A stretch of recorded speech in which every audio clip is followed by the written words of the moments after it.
1-0 আমরা মালয়েশিয়ার বিপক্ষে ম্যাচটা হাইরা গেলাম। যদিও আমরা যদি দুইভাবে চিন্তা করি তাহলে স্কোর লাইনটা অনেকটাই ডিফারেন্ট হইতেই পারতো।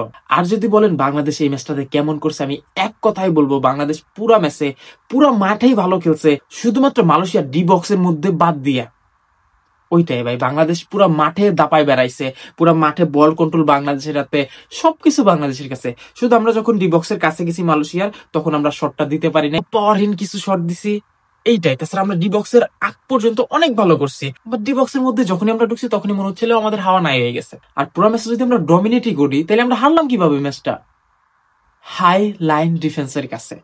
আমি বলতেছি না হাই লাইন ডিফেন্সটা খারাপ বা আমাদের ফুটবলের জন্য খারাপ কিছু বই আনবে, বাট আপনার রিয়ালিটিটা মাইনে নিতে হবে যে আপনার খেলোয়াড়দের যে বডি ফিটনেস আর স্ট্যামিনা, সেটা অনুযায়ী আপনার হাই লাইন ডিফেন্স খেলা চলবে না। আপনার প্লেয়ারদের সেই ফিটনেসই নাই যে দৌড়াইয়া পিছন থেকে যাইয়া সামনে বলটা ধরবে। আমার মনে হয় পিটার বাটার অনেক চিন্তা ভাবনা করে হাই লাইন ডিফেন্স খেলতেছে, যেটা আমরা গত থাইল্যান্ড ম্যাচ থেকেই দেখে আসতেছি। যদিও বা থাইল্যান্ডের সাথে আমরা বাজেভাবে আসছি, তবু আমরা সেই ম্যাচ থেকে এই ম্যাচে অনেকটা ইম্প্রুভমেন্ট দেখতে পাইতেছি না। আপনি হাই লাইন ডিফেন্স খেলতেই পারেন যদি আপনার ফুটবলারদের ফিটনেস তেমন থাকে। আর আমি যদি আমাদের ফুটবলারের ফিটনেসদের কথা বলি, আমরা যদি আমাদের ক্যাপ্টেনকে দিয়ে শুরু করি ভাই, আমাদের আফেইদা খান্দোকার, যদিও বা থাইল্যান্ড ম্যাচে সে অনেক ভুল করছে, অনেক ল্যাকিং ছিল, বাট অ্যাপ্রিসিয়েটিভ যে তুমি অনেক ল্যাকিং ওভারকাম করতে পারছো ভাই। তারপরেও কিছু কিছু জায়গায় অনেক ভুল আছে, তোমার ম্যান মার্কিংটা আরো ভালো করে শিখতে হবে, এন্ড বডি ফিটনেসে গুরুত্ব দিতে হবে। তুমি হাঁপাই যাও ভাই। এন্ড আরেকটা কথা হচ্ছে তোমার ভাই গতি আনতে হবে খেলার মধ্যে।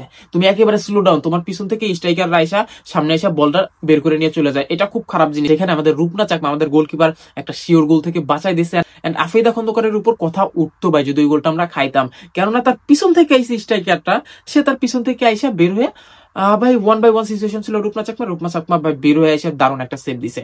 Hats off to you Rupna Chakma. আর শুরুতেই বলছিলাম যে এই ম্যাচের ফলাফলটা দুইটাই হইতে পারতো। প্রথমটা হচ্ছে যে আমরা হারছি অলরেডি 1-0 গোলে, আরো ব্যবধানটা বেশি হইতেই পারতো। আমাদের গোলকিপার রূপনা চাকমা অসাধারণ কিছু সেভ দিছে, যার কারণে আমাদের স্কোর লাইনটা 1-0 গোলে থেকে গেছে।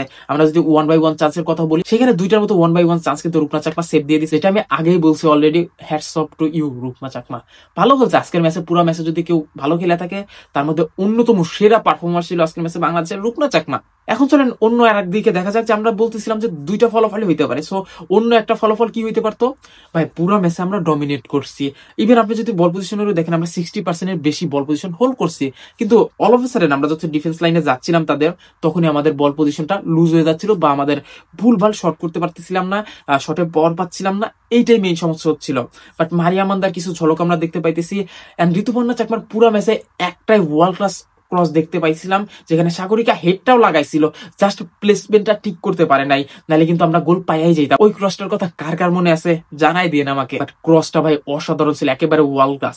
তাছাড়া আমরা কিন্তু সেই রকম ভাবে ক্রস দেখতে পারি নাই, হয়তো বা ক্রস করছে এই দিক দিয়ে বের হয়ে গেছে, ওই দিক দিয়ে বের হয়ে গেছে।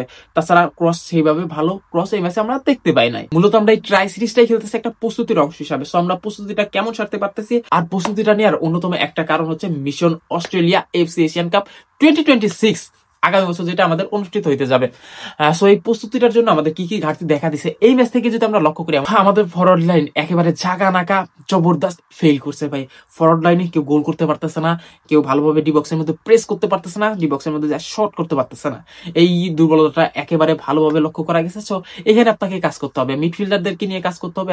আর আমি যদি বলি আমাদের মিডফিল্ডার মারিয়াম আজকে ট্রিমেন্ডাস ছিল, অনেক ভালো খেলছিল আজকে। যদি আমাদের রূপনা চাকমার পরে যদি কেউ বেশি ভালো খেলে থাকে, সেটা মারিয়া মান্দা ছিল। আর যেহেতু পিটার বাটার চাচ্ছে আমাদের হাই লাইন ডিফেন্স খেলতেই হবে, খেলাইতে হবে তাকে, তো সেই ক্ষেত্রে কি কি লক্ষ্য রাখতে হবে আমাদের, কি কি ল্যাকিং এর উপরে লক্ষ্য রাখতে হবে আমাদের। আফেইদা খন্দকার বিশেষ করে গুরুত্ব দিতে হবে, তার পিছন থেকে ম্যান যেন সামনের দিকে না দৌড়ায় বের হয়ে যেতে পারে, সেই দিকে বিশেষ লক্ষ্য রাখতে হবে বা বিশেষ ক্লাস নিতে হবে, তার গতি নিয়ে কাজ করতে হবে।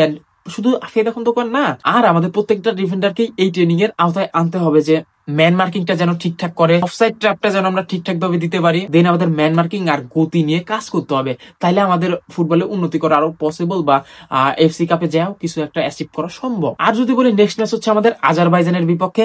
আজারবাইজানের আগে আমরা খেলছি মালয়েশিয়ার সাথে। সো মালয়েশিয়া হচ্ছে 92 নম্বর টিম আর আমরা হচ্ছে 104 নম্বর টিম, আর আজারবাইজান হচ্ছে খুব সম্ভবত 52তম বা 56তম টিম। সো আজারবাইজান কিন্তু এই ট্রাই নেশন সিরিজের সবচাইতে কঠিন প্রতিপক্ষ আমাদের জন্য হইতে যাইতেছে। দেখা যাক আমরা আমাদের আজকের ম্যাচে ভুলগুলা সেই ম্যাচে শুধরাইতে পারে কি পারি না, যার জন্য আমাদের বাংলার বাঘিনীদের জন্য শুভকামনা থাকলো যেন তারা এই আজকের ম্যাচের সকল ভুলগুলা ওভারকাম করতে পারে নেক্সট ম্যাচের জন্য। এন্ড শুধু নেক্সট ম্যাচের জন্যই না, আমাদের এফসি এশিয়ান কাপের গুরুত্বপূর্ণ প্রস্তুতি হিসাবে যেন এই ম্যাচটার ভুলগুলা কাজে লাগে। তো দেখা যাক আমাদের আজারবাইজান ম্যাচটা কেমন হবে। Let's see what will happen. আর যারা সাবস্ক্রাইব করে সাবস্ক্রাইব করে নিন।